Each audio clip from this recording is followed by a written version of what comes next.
To make God happy. முதல் காரியம் கீழ்ப்படிதல். கீழ்ப்படிதல் இல்லாமல் கர்த்தரை சந்தோஷப்படுத்த முடியவே முடியாது. வெறுமனே நாம் செய்கிற மத சடங்குகளினாலே, நாம் கொடுக்கிற காணிக்கையினாலே, அவருக்கு முன்னெடுக்கிற காரியங்கள் மட்டும்னாலே கர்த்தர் சந்தோஷப்பட மாட்டார். நம்முடைய வாழ்க்கை, நம்முடைய இருதயம் அவருக்கு மிகவும் முக்கியம் என்று வேதம் சொல்லுகிறது. அப்ப கீழ்ப்படிதல் முதல் காரியம். கீழ்ப்படிதல். உபாகமம் 30ஆம் அதிகாரம் 9-10 வசனங்களை வாசிக்கலாம். அப்பொழுது உனக்கு நன்மை உண்டாகும்படி உன் தேவனாகிய கர்த்தர்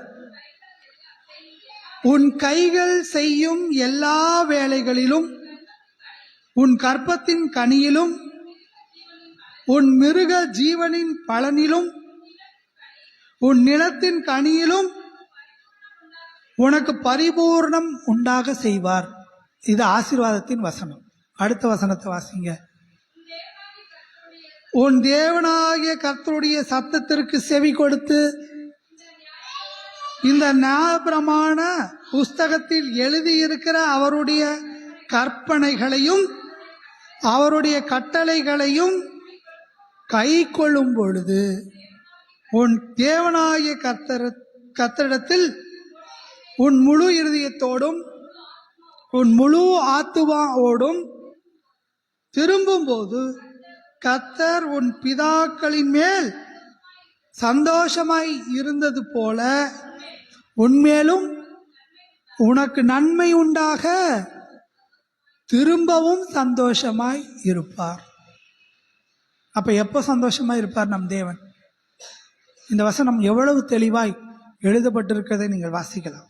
உன் தேவனாகிய கர்த்தருடைய சத்தத்திற்கு செவி கொடுத்து அவருடைய சத்தத்தை கேட்டு நடக்கிறவர்களாய் நாம் மாறும் பொழுதுதான் உன் முழு இருதயத்தோடு உன் முழு ஆத்துமாவோடு திரும்பணும்.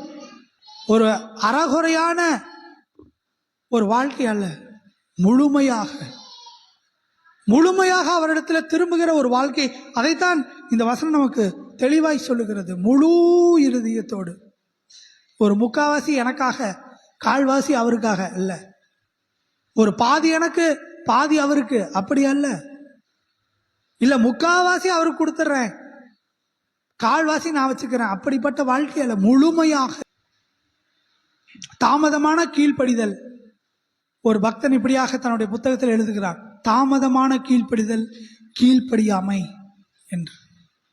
இல்ல ஆண்டவரே, நான் கீழ்ப்படுகிறேன், இன்னும் கொஞ்ச நாள் ஆகட்டும், இதெல்லாம் சரியாகட்டும், அப்புறம் நான் கீழ்ப்படுகிறேன் அப்படின்னு ஆபிரகாம் சொல்லல.